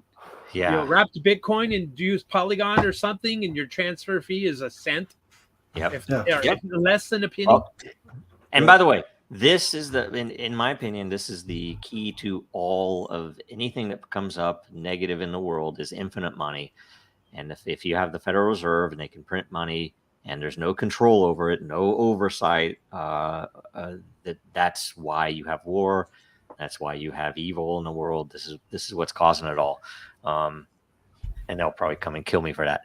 But either way, and then they've already killed your reputation. Yeah. As long as they haven't got you under the SEC stuff. Like as soon as that's over, then you got to worry about hitmen. Yep. If you ever feel useless, remember USA took 4 presidents, thousands of lives, trillions of dollars in 20 years to replace the Taliban with the Taliban. It was a beautiful thing. They were eating ice cream cones and stuff, and it was like, man, it's so crazy, unbelievable. And then I promise you, I did not make this meme, but I do fully. I would have made it if I hadn't. Here is that facial expression is too creepy. Yes. Here's another What's one. in that cup? Very topical. Oh, I love even know this one. was a thing. Yeah. So she's trying to say she's black, but she's really not at all black. Oh, I know. Indian? Yeah, she's all Indian. I did not know that. I thought she was half black. Who cares for me? But the fact that it does matter apparently. Someone should do one like her hanging out next to Elizabeth Warren, who also has a different kind of Indian heritage. Yep. And laser eyes of Hayek. Oh yeah. So it's weird to me as Hayek would have not been a maximalist. Here's one that I'm going to put on here. not because I support it. So don't call me any names. I just think it's particularly funny. Slightly offensive, maybe, but it is funny. And if we were all 30 years old, this is the type of humor. So, That's where he got started, man. Norman Rockwell. That's so crazy. funny. Oh my goodness. Sorry. I have the big Norman Rockwell book for your table, your coffee table. Coffee table I have book. the big one with all of his paintings. Ugh. Yes. Nice. I got to look for that one now. I can't unsee that. I can't Here's a really unsee good it. one with Pepe standing on. So if anybody wants to, by the way, check out more on that Friedrich Hayek point that I made, the denationalization of money, 1976, 78, something like that, right? That is the volume where he expounded upon his theory that currencies should compete with one another. Oh yeah. Wow. Yeah. That was it a pamphlet or was it a book? It was an academic like novella, basically. A long essay that you could call a book now, I guess. But if you read the arguments in it, what you get to is that the only way you can truly denationalize an already nationalized currency would be to have no legal tender laws and have multiple currencies competing always. Yep. That's such that nationalization was always a disadvantage. Yep. Can I make an argument somewhat against? Okay. It's a contentious claim. I like it. And I'm not pro government money. Right. And by the way, I don't want to forget. I want to talk about the UK riots. Anyway, going back to your Hayek point, the Articles of Confederation. We didn't have a strong central government. They say that there was bickering amongst the states. There were trade wars amongst the states. All the states had their own currency. Some states were devaluating or overprinting and had hyperinflation, while other states didn't. And right. So under backdrop of bimetallism, right? Yes, and of course there was also a large debt payment that was owed for those nation states that supported the revolution. Yeah. So for all those reasons, under the Articles of Confederation, the country didn't survive. We don't even remember who the first president was of the country after the war under the Articles of Confederation. So having said all that, they say that one of the number one reasons is not having a centralized currency. Now, having said that, doesn't mean that the centralized currency in today's world, if let's say that it all collapsed, there was some sort of revolution, and we were to create more of an Articles of Confederation amongst the states and not have a strong federal government, you could argue that you could still use Hayek and have a non-nation state currency that unites all of the states, or all the states recognize, with a fixed inflation rate. Right. Well, I mean, I'm not saying that you couldn't have one predominate ever, right? You would still by some obvious workings of math always have one predominate. The question is, could one organically become more well known and more widely used in the event the other one starts to be manipulated or twisted? And that was, I think, the root of his argument. I don't think the two ideas are incompatible. I think that Hayek was posing a solution to the fact that we already had one nationalized. Yes. Yeah. Let's see here. Going through. The riots. You want to go to the riots in UK? Yes. I want to. What do you think's going to come of that? One thing that now the government is saying, if you repost something on social media, the police are going to be knocking on your door. You're going to be arrested. There have already been postings of individuals being arrested. The police coming in saying that, that's hate speech, that's, insurrection speech, whatever you want to call it. And people are being arrested because there is no freedom of speech in the UK. They don't have a Bill of Rights like we do. Of course, ours is being sort of. Well, there's never been freedom of speech anywhere. True. What do you think is going to happen out of the UK? Because it's obviously a riot about the immigration. And that's coming here because there, I don't know if anyone saw this, but there is person in New York City with their EBT card, and it's common. They didn't take their receipt, and on the receipt had their balance, and their balance was some crazy number like $13,000 was on their EBT card as a balance, available balance. And then you have your homeless vets for whatever reason, and there's, whoa, time out. This person is not even a citizen and is, getting their rent paid, their food paid, their living expenses paid, et cetera, et cetera. I think those riots that we're seeing in the UK, who knows? They might turn into the Arab Spring. You don't know. Yeah, it's what happens when you take away people's outlet for voice, right? Like this is the trade-off, right? Like people don't see that there's a trade-off for a society that honors a strong principle of free speech and one that does not. One that honors a strong principle for free speech. Like imagine free speech plus free reach. How much less violence would you see versus one that only offers free speech but no free reach? Right. Like people who are silenced are expressing themselves in ways that can't be ignored. Mm-hmm. The J6 was that. That's what this is. Vivek said that they did that. The free speech was prevented. It was the forcible shutdown of Parler that made that happen. Mm-hmm. This was the Venezuelan election. Yeah, that's the other one. I don't know what you guys think. Normally, I would not support a communist, but I happen to think it's a coup attempt by the West. No, I don't believe it. I do. Knowing Maduro and knowing his policies and knowing his politics, his people fucking hated him. That guy's been behind some serious oppression. It's about the oil. Look at that major oil find off of the coast of Venezuela, and look at who the other candidate was, and tell me it's any different than what's happened in Mexico and what's happened in. Wasn't Maduro the guy who shouted from the rooftops that Elon Musk was going to invade their country with his rockets and an army? I know he threatened him to fight, right, or challenge him to fight. He said on national TV that he's coming for us with his army of rockets and a military force that he somehow got a hold of. They swept that one under the rug, but he was on basically the functional equivalent of CNN saying that. Yeah, but there were normies in Venezuela that believed that. It's just a question of what in the world. It's like all of these different. Here's the thing. That's funny to me. Here's the thing.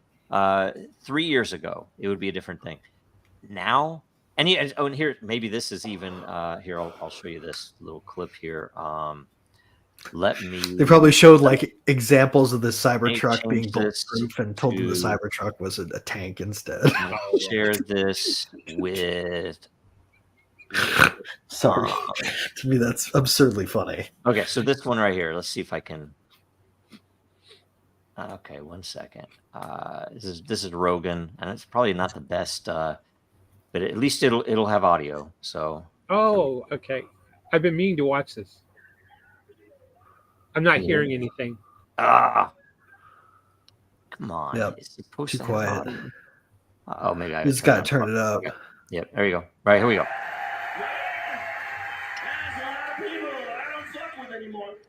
Before COVID, I would have told you that vaccines are the most important invention in human history. After COVID, I'm like, I don't think we went to the moon.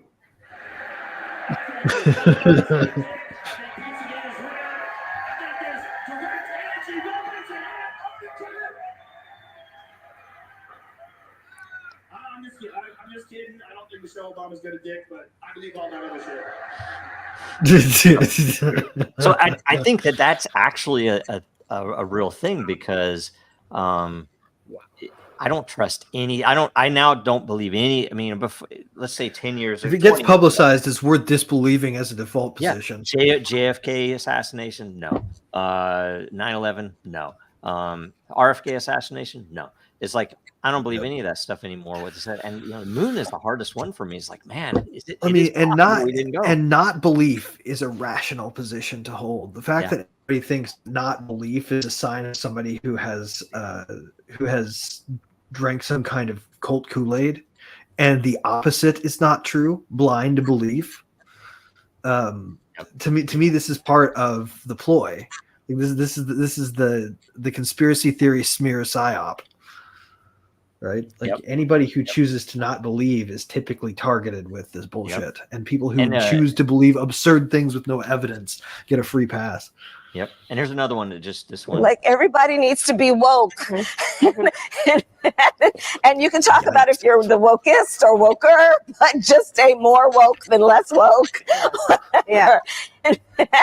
And you can talk about if you're the wokest or woker, but just stay more woke than less woke. And apparently that's Steve Jobs' wife, right? Oh, is that yeah, Loren LPJ? I have no idea. So anyway, that's just a weird. She got off into the wilderness, didn't she? What do you think Steve would be doing with his voice if he were around today? Yeah, who knows? Who knows? Who knows? I don't think he'd be terribly happy with the direction we've taken things. Scott Ritter, who is I was getting ready to say that. He and I guess I'll he was FBI raid in his home for not filing supposedly as a foreign agent or he failed to register. The thing is Hunter Biden. You could say that they should have raided Hunter Biden's home for documents regarding selective enforcement. Yeah. Yep. However, I will say this. There were some rumors about it starts with a P, ends with an O, which makes you wonder, I don't know. What is it? To me, it's just like a bunch of grafters calling a grafter a grafter. It doesn't make any. It's got no moral weight behind it. Crossword puzzle site. What starts with a P and ends with an O? It's 4 letters. PED. Oh, are they trying to say that? They a few months ago, supposedly there was something out there like that, and Really? It made me, But then I'm thinking, well, wait a minute. I don't know what to believe anymore. Just like we were talking earlier. Do we go to the moon? JFK, all of these things. Yeah. Is that video even more than a deep fake, for example? Is anybody actually there that can say that it was real, that you'd trust to say it was real? That's a good Well, point. he was his passport was taken away from him when he was boarding a plane. We've been told on the plane, and they escorted him off the plane, and he was flying. He was going to fly to Russia. Right. With we've been told anyway. We've been Napolitano told, and I think Colonel McGregor. I can't remember which. huh. Well, we've been told though, right? Like we all have to asterisk everything. Yeah, you can't believe anything you're told. That's the point. That's so crazy. And this meme right here, by the way, it's like one of the things that I kind of was like, oh, I think I'm through all of the memes from this week though. So let's say I'm out. It's a crushing blow to conversation that you can't really talk about anything that's publicized without putting that asterisk next to it. Right. Yeah. Everything has to be understood as under deletion. Yep. As the post-structuralist Frankfurt School assholes that are ruining society would say. Yep. Man. Yeah. Right. I tell you, wow, the world is. I just don't know how many normies are going to march on the streets in November, from either side, depending on, if red team wins or blue team wins. I wonder how many normies. Oh, you mean normies? Do you mean normies that are paid by someone? Both, all of the above. That shit starts happening. I'll be marching my way to my car and driving to a safe location. That's what I'm going to be doing. Yep. Damn straight. Should have bought farmland. If you don't already have a place to go for when that happens, you're already too late. Yep. In all likelihood. Yeah. That's actually kind of true. Blocks. It's not totally too late yet. You can have a meager safe place made probably by the time shit goes to the fan, but fan approaches shit rapidly and your time is running out. There will be roadblocks on to exit the city, and for your protection, you must remain inside the city's limits. Yes. Right. Stay in your Yep. homes. That's what's God. It's going to be public safety lockdown. Yep. Yep. Man. Yeah, it's I'm crazy. trying to go back to old times, see if I can find some old memes. That Yep. won't And you be better have your compliance mask on, because if you don't, then people are going to immediately assume you're one of the bad guys. Right. Getting old. Well, you go to the checkpoint and you don't know which mask to put on. Right. You got to know the day's color. From the rural people and say, we don't want you city folk coming in. Yeah. to our rural Did you not get the memo that this is a blue mask day? Yeah. Right. Oh my God. That's funny. I don't, I'm just telling people prep. Yep. Like you say, what is it? Food and water and rope, or food, water, and lead. At a minimum, enough provisions to make it someplace safe that's well fortified that your family has. Yeah. What is up with that? I can't get this. Man. Yeah, it's funny when people ping me about, what should I invest in? It's like gold, silver, lead, food. Maybe rope futures. Yeah. Actually, their futures, masks would probably make viable makeshift water filters in a pinch. Yeah, I'm wearing my water filter. That's what I got on. You can probably pee through it and get clean water out for the most part. Yep. Jeez. Oh my! What's this? I don't know. These are very old memes. That's okay. It's okay. So anyway, what do you think? Do you think the people here are going to rise up against the immigrants that are not assimilating? Migrants, illegals, however you see. There you go. You don't even know what to call it. I don't think anybody's going to rise up here. I think yeah, there's no way. No. Well, let me say that they won't rise up if it's football season. They're not going to interrupt their Sunday football. It will be, in fact, football season. Yeah, I mean, people will pay. I guess you should be watching Craigslist to see what events are coming up that you can make money to go protesting in your area. That's that's generally what. Yeah, they might be presaged as Homeland Security exercises. Oh, here's a little safety exercises. Homeland Security community safety. And by the way, I went back way back to some of the beginnings of my meme collection, and this is not a meme, but it is funny. This was an historical event on Thanksgiving in 2017 that I was cutting a potato and it smiled back at me. Nice. Sorry, it's stupid. Anyway, that's awesome. Actually, I like it. I did not make that. That was really there, and why can't I? Okay, here we go. That's funny. That's interesting. Seeing someone holding a smiling potato, I feel like I would have a hard time not smiling back at it too. Yes, it made my day. I don't believe it. I think it's photoshopped. No, could be a deep fake. This was important in the Telegram chats back in the day. This is a very useful meme. Whoever's taking notes should note the change in the angles if they want to decode the message. Just a hint there. Yes. Man. Is this you're shilling Hex corner? No, don't say that. Yes. No, I mean, I don't know. I will say memes back then were not as advanced as they are now. Yeah.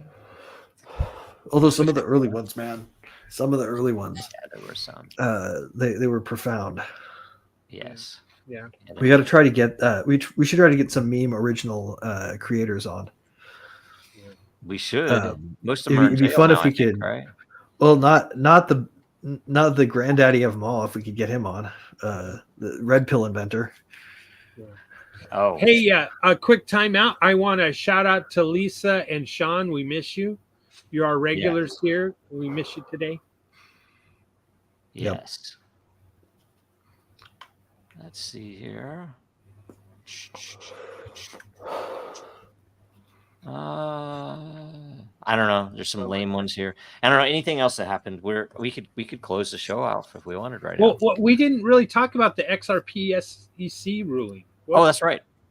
Okay, what do you know? I haven't looked at this yet, so All I what do you guys know- know about it? Yeah, well, Joe, you probably know more than I. All I heard about it was there was some kind of they agreed to somewhat like $110 million settlement, and supposedly that's going to end it. But then there's questions: could the SEC appeal this settlement? Well, and will the judge approve the settlement? Well, the judge supposedly approved the settlement. Is that Okay, correct? okay, well, that's this huge. is That's the actually pretty huge because that decision was is sort of the that. big gray area I over think it. it's 125 million, Okay. and yeah, it's not a So security. chump change for the amount they raised. Yep. Go figure. I wonder what they traded in terms of access and collaboration in order to get that. And how much did they spend in lawyer fees? Yeah. Yeah, how much did they pay? How much did they pay the protection racket? Last I knew it was 200 million, but I think it might have been it might be 300 million that they spent, Jesus. which is On the- you think about On it, the human protection. On the brain- protection, right? Yeah, essentially it's protection money. And just you watch the Exactly. people that ran protection that received those payments are going to be the future regulators in charge of some of it, at least. Yep. So Clayton's the man right now, right? Yep. God. Which, by the way, people who are thinking that Trump's going to solve this need to really, Well, they're paying attention to the wrong election if that's what they think is going to happen. yeah. They need to look back at history, and he very well. It's a different time. He might not appoint another traitor like Clayton, but guess what? He pretty much proved that everybody he appointed was a traitor. So You talking about Gensler, or you say he may Clayton. not appoint who? Clayton. Oh, yeah, he appointed Clayton, Clayton, who was yes. absolutely Yes, a he did. traitor, right? yes, he was. Well, all of them, really. Yeah. Like, Oh yeah. Well, and the dishonorable. thing to remember here is that by voting you assent to the rule of this system, and that elections themselves are captured entities. That you will not vote for anything that's unapproved, and if something seems to win and it seems to thrive in its winning state, then it's already been corrupted. Mm-hmm. Like if you watch, if this fall for some reason Trump wins and nobody throws any bonfire and nobody throws any mostly peaceful protests to celebrate, then you'll know that he's already been captured. I think you can look at what he's saying. He'd already be captured. He went from his last time saying we're going to build the wall, we're going to make Mexico pay for it, to saying we're going to staple a green card to every diploma that makes it through junior college. That's a pretty remarkable change, right? So they can join the ranks of the unemployed. That's nice. Well, I mean, there are a lot of places that the natives can't be employed, right? Whereas Right. the true. illegals can. So Right. Yeah. Well, I will say this though: I would rather have that person get a green card than someone that's coming across with no skills. Yeah. and no- At least Yeah, at least then they have to go through an application process that ostensibly checks to see if they have a criminal record first. I mean, we want the brightest minds. We would prefer to have the engineers and the nurses and the doctors, and Right. you know what I mean. Yeah, but Right. they're going to Like go. India. It's going to be. India is a prime example of good immigration. Indians that make it here from India bring skills and bring utilities. Most of them do, but that's all the thing, walks though. of life. Is it an absolute? Do they all? I mean, Well, I mean, that's what he's saying. proportionally number of new vets and new doctors, they're winning. Yeah, but yeah, I don't know. I mean, I'm just saying it's the wrong. He's obviously owned now.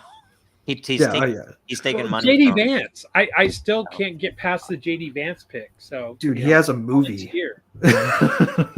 What? He has a movie Who does? that anybody trusted him for right out of the. He has a movie based on an optioned book. This guy is so owned by the CIA. establishments. He's like practically a cathedral representative. Yeah, well, he's Let's be CIA real. and Peter Thiel and all that stuff. If you got a film that made it to Netflix, you're owned already. yeah. Mm-hmm. Bought Yep. and paid for. That's a government though. Yeah, it's not a representative government anymore. It is No, It is a why is it? no taxation without representation 2.0 in Right. my opinion. Well, I mean, and this is no indictment, right? Like they may still be the lesser of evils, but let's not make the mistake of not thinking them evils. I think people forget that Trump has always been a moderate. He's been a Democrat Right. most of his life, Yeah. and he had to He'd because probably still be a Democrat if they were the way they were in the 90s. that was the pond that he swam in New York, Yeah. and he was a big fish in that pond. Yep. Yep. So he had to The play leftward those- shift of the he had to play country those has been an balls. interrupter, or leftward shift of the elite has been an interrupter in normal politics, though. The idea and concept that I'm not beholden to anybody. I'm going to use my own money to get to run my campaign and be elected, and I don't want your campaign donations because I'm going to shake things up. I'm going to be the outsider. Boy, I like that idea, but show me someone who is actually doing that. Yep. Yeah. Yeah. No, It's I all know. gone. Yep. Yep. Well, I mean, they All can't. over. Like, I mean, the only people with enough resources, hypothetically, to do that would have to liquidate massive positions in major companies. Some of the best possibles would not even be eligible because they're not born here. Like, I mean, you can imagine an Elon Musk run that was entirely Elon Musk funded because he could drop enough shares in an afternoon to build up a war chest bigger than they can make in donations. But like the number of people that can do that are limited. I mean, Right. who really want to elect Emperor Bezos? I don't think so. Oh, I got a thought experiment. I'm talking to the Maxis who are listening to this. Maybe you should start a grassroots campaign to write in Michael Saylor as your presidential, candidate,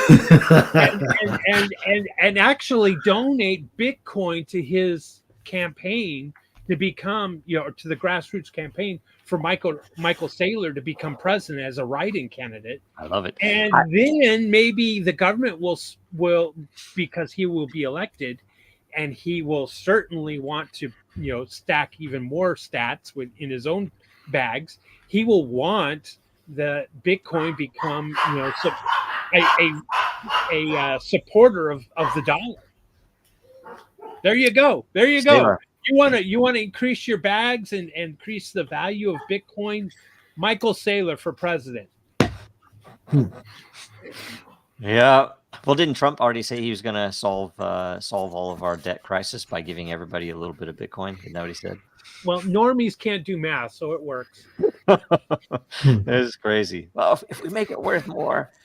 Yep. Ridiculous. Okay, so we have 9 minutes left. 8 minutes left. So as we wrap up then, Williams. Yeah, let's wrap it up. Yes. Me, Yeah. I'll go first. Okay. Again, shout out to Lisa and to Sean. We miss you. And Lisa and I did a show Monday evening. It was an interesting one, I think. I think you'll enjoy it. I encourage you to look at it. It's what if we changed our whole tax structure and just did transactional tax, kind of like Litecoin fee or transaction or Bitcoin Cash fee, and what would be a cost of, say, a $5 cup of coffee if we were able to keep 100% of our income? All the taxes were taken away. There would no be death tax, no property tax. All those taxes were gone, and it's just a transaction tax. How much would the cost of government? Oh, and we could pay down our debt in 30 years. And all it is every time you swipe your debit card or your credit card, you just pay a small transaction fee for the cost of government, all levels of government. So if you want to know what the total is, go watch the show on Litecoin Lisa's show. That's awesome. I am Friday. neat. And Yeah. so other than that, go to din.social. You want to catch up with me. Free speech at din.social. Can you give a teaser? Is it tenable or is it entirely untenable? It's entirely untenable because the government would say, whoa, time out. You can't use Litecoin or Bitcoin because we need those transactions to pay for government. We can't have two transactions. You can't do bulk purchases anymore. You can't bundle all of your expenses into one payment.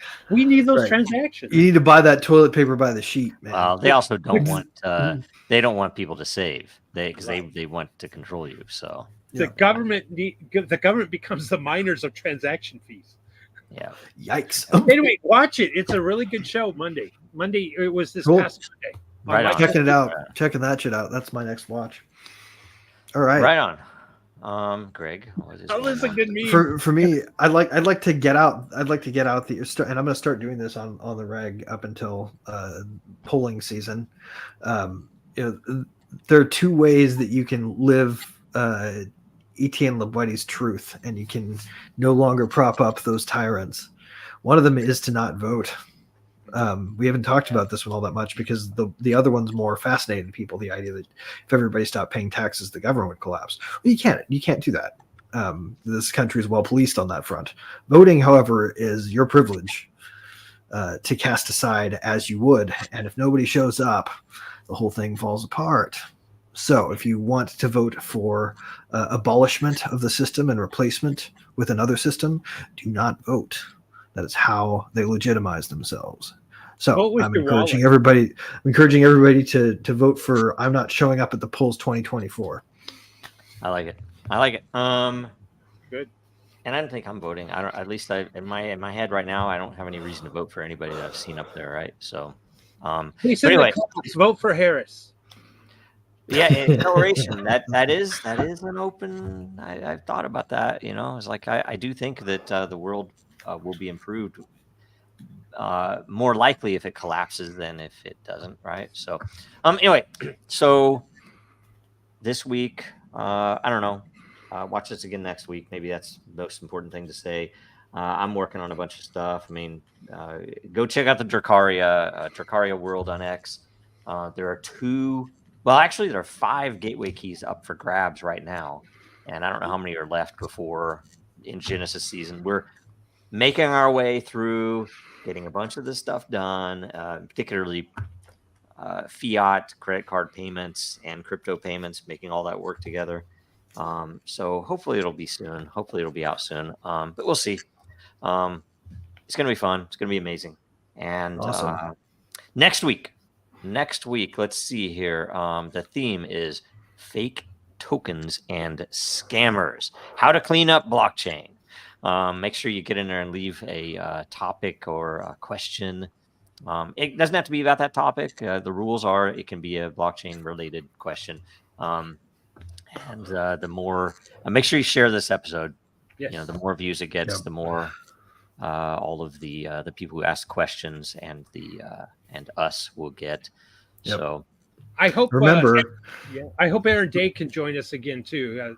I really enjoyed him being on the show, and a shout out to Zano and what he's talking about there. So, one little fun factoid about not voting, by the way, just for fun for everyone. Do you know that the odds of dying in a car accident on your way to the polling place is massively greater, like orders and orders of magnitude greater than your vote actually swaying the election?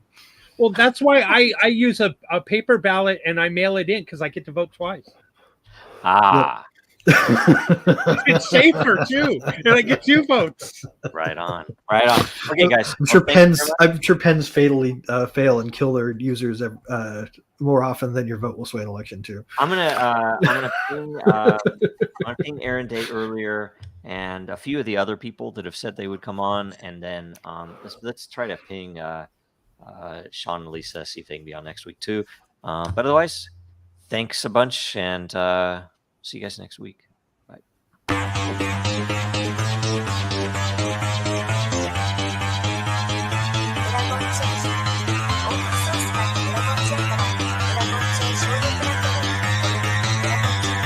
Because that goal will serve to organize and measure the best. Adaptable, raw capital, label radical yet rational. A tactical approach is palpable if this animal is fallible, but that conclusion is laughable. So with for all detachable from the mandible, you see it now.